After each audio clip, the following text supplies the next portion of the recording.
steady pressure put on the Justice Department, put on the FBI since the President came into office on this special counsel investigation.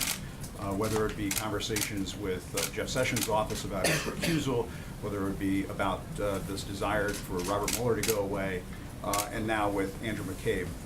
There were even reports that Rod Rosenstein was also feeling pressure from the White House. It sounds like there are multiple officials at multiple levels who are being pressured by the White House, by the President.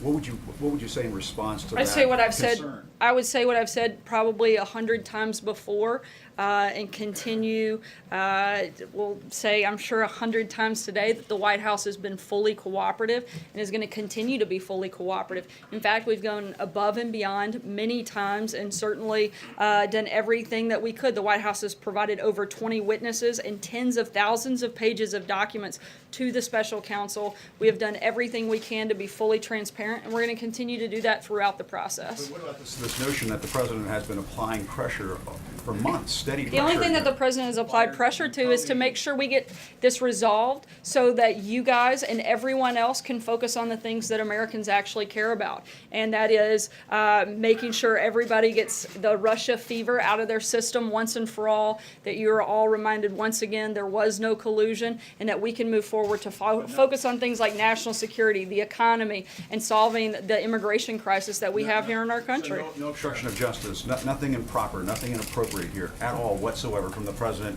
since he came into office when it comes to this investigation. No, and I think we've been pretty clear on that. April. Two topics. Back on the State of the Union. Typically, when the presidents give their State of the Union address, particularly his first, presidents normally are optimistic when they say the state of our union is. What is the state of our union today? I think it's incredible, and I think that you'll hear that in the president's words tomorrow night. Look, we've got an economy that is booming. ISIS is on the run. We're remaking the judiciary in a way that actually believes in upholding the Constitution. There are some great things happening in this country, and I think you can expect to hear the president talk about a lot of those, not only what we've been able to do in the first year, but all of the great things that we're going to do in the next 7 years after this. On the second topic, I want to go to this issue of black unemployment. One, is the president going to start targeting black unemployment as he's saying that unemployment has gone down over his watch? I've never heard of a targeted approach from this administration. And is this administration aware that the black unemployment rate from December, 6.8%, the white unemployment rate is 3.7%, the Asian unemployment rate is 2.5%, and the Hispanic unemployment rate is 4.9%.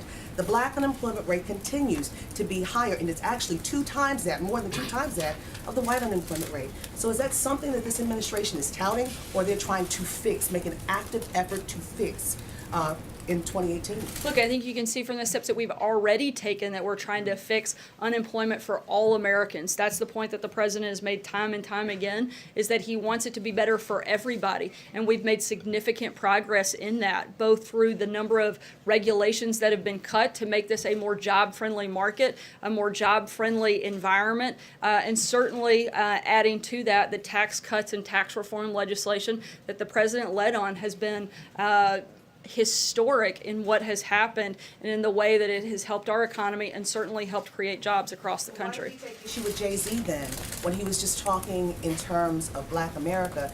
He took issue, has he seen my black, and he screamed with caps, all caps, has he seen my black unemployment numbers? Because they're better than they have been, and we're certainly making progress, and we want to continue to do that.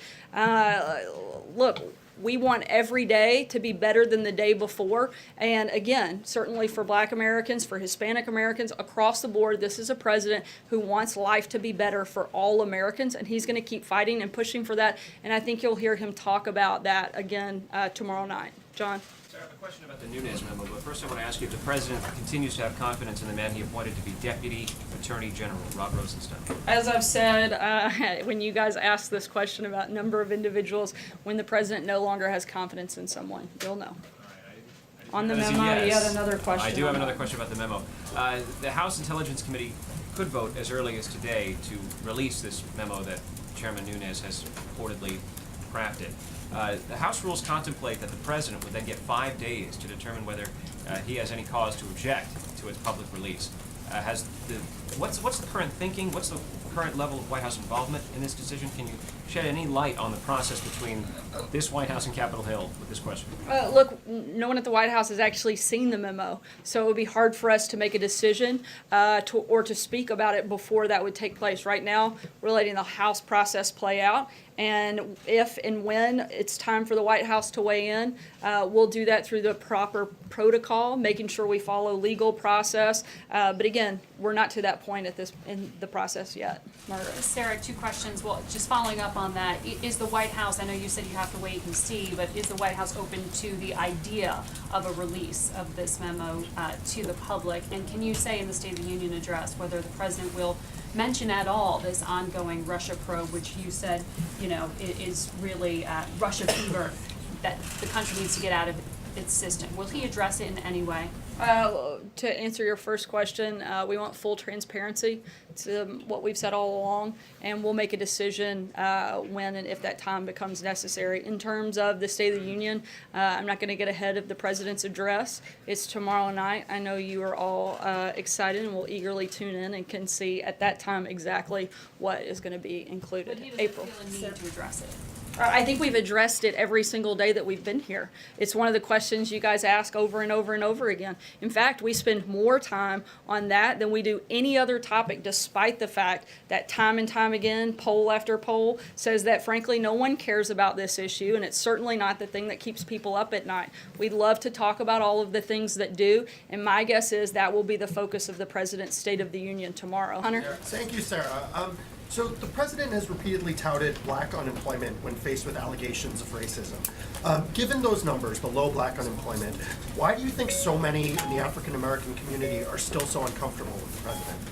That's a question you would have to ask them, but we hope and pray and expect to spend every day working to build a greater relationship within that community. And as I said before, with all Americans, this is a president who wants to lead for everybody. He's not looking to lead for any one person, any one group, but he wants to be the president of the United States. And I think that if you look at the policies that he has enacted over the first year, you can see that he's doing exactly that. He's building an economy that helps every American. He's cutting regulations that help every American. He's helping put ISIS on the run, which helps on the safety and security of all Americans. He's helping secure the border. He's helping to put an end to loopholes in our failed immigration system. All of those things benefit all Americans. That's what this president is focused on, and that's what we've done in our first year, and that's what we look forward to doing in the next 7 years.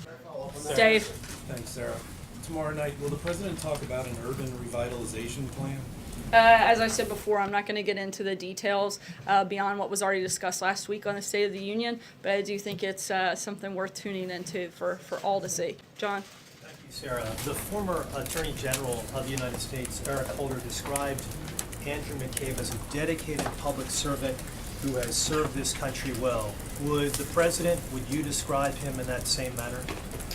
Look, I don't have a personal relationship with him, so I'm not going to describe him. I think we've talked about some of the concerns that we have with some of the actions that he's taken. But in terms of anything specific regarding the deputy director, particularly the news reports of today, I would refer you to the FBI. Francesca? The president, based upon past tweets that he's put out regarding Mr. McCabe, does not seem to be a big fan of Mr. McCabe. Is he disappointed that he's leaving his post as the deputy FBI director? I haven't asked him if he was disappointed. I can tell you he didn't play a role in any of that process, and again, would refer you to the FBI for any specifics. Francesca? Thank you, Sarah. In one of the president's tweets in December, though, he did say that Andrew McCabe is, quote, racing the clock to retire with full benefits, 90 days to go. So does the president believe that Andrew McCabe should be allowed to retire with full benefits?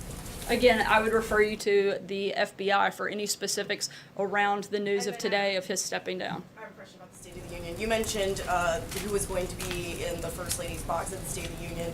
You talked about a lot of the different guests, but I didn't hear anything about the president's family. Can you say which of the president's family members will be there? And can you also potentially preview for some of the travel that the president might take? Usually the president takes travel to push his agenda afterwards.